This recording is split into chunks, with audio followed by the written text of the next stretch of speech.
There are a million concerns that a trader usually has when going into the market, especially for the first time. There is the concern of losing money. There is the concern of missing out on a trade. There is the concern of, waking up in the middle of the night and wondering, is my stop loss a good till day or good till cancel? But being concerned about excitement? Hello, can you hear me? Yeah, I can hear you. How you doing? Doing good. How are you guys? I'm good. So it's been a while since we spoke last like this, right? Yeah. So tell us a little bit about what's been going on with you.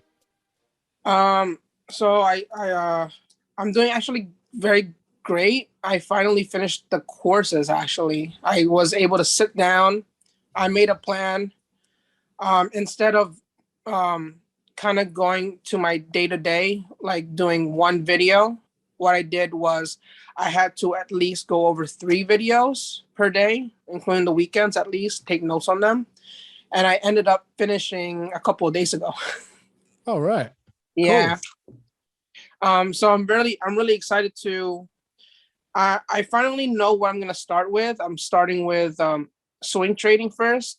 It makes it a little bit more easier. You have more time to think, to get back on it, because the last time I went live was like 2 years ago. I completely stopped because I knew I was missing something.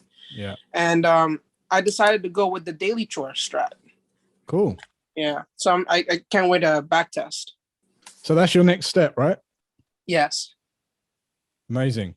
And have you got a plan for how you're going to test it? I know you only finished a couple of days ago. But like, have you got something going through your head right now on how are you just going to keep up the same routine?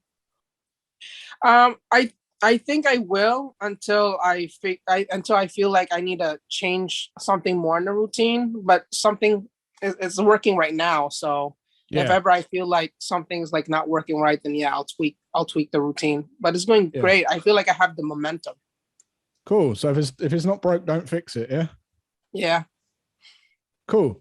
So having said that, then is there a time in your head where you'd like to get the testing done by, or do you know what pairs you're testing and how long that might take, that process?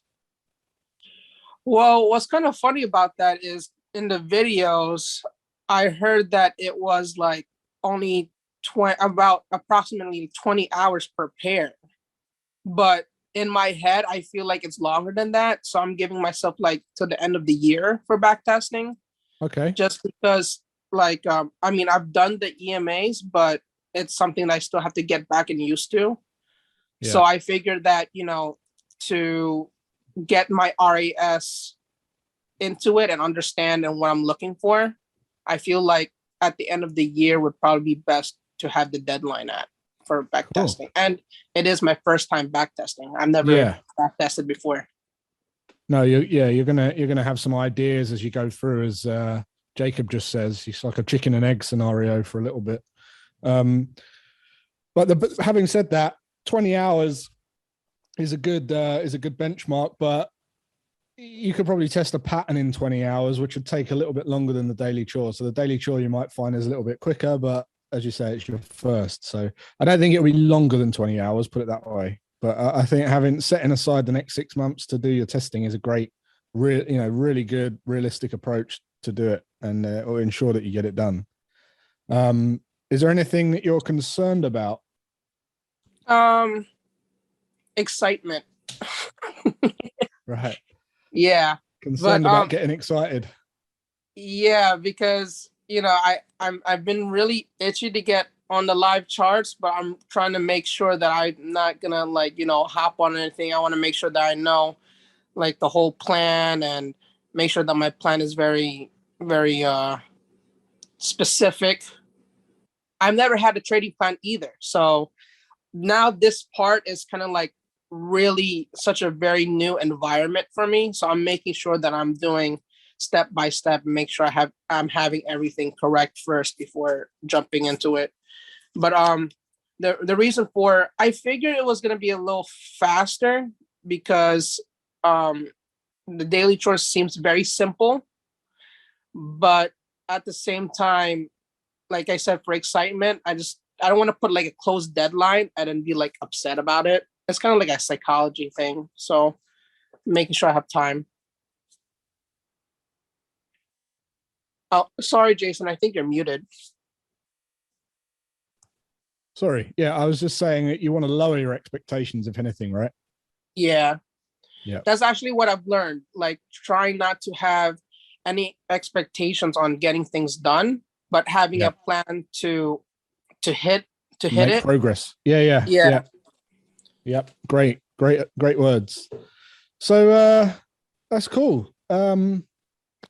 I guess it's now just a case of you putting the work in and getting some testing done, and then maybe updating us when you're in that zone, and letting us know how you're getting on in that. Yeah, of course. Cool, man. So look, next 6 months, if I don't talk to you again within those 6 months, mate, I wish you good luck in your testing. I'm sure you're going to be excited, stressed, tearful, and all of that stuff. So, man, let us know if you need any help, yeah? All right. Thank you so much, Jason. Take care.